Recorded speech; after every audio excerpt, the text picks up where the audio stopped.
This is the country of Trinidad and Tobago, date 4th July, approximately 7:30 a.m.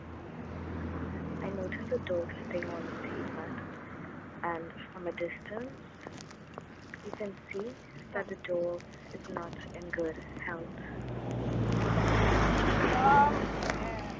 So many vehicles passing by, and no one would stop to offer some food.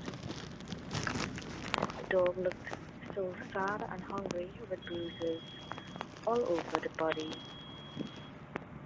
The reality is no one would want this dog having been neglected.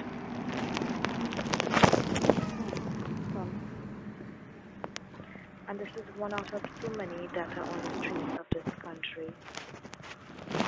How many Trinidadians care enough? No one else stopped that morning. The greatness of a nation and its moral progress can be judged by the way its animals are treated. Mahatma Gandhi.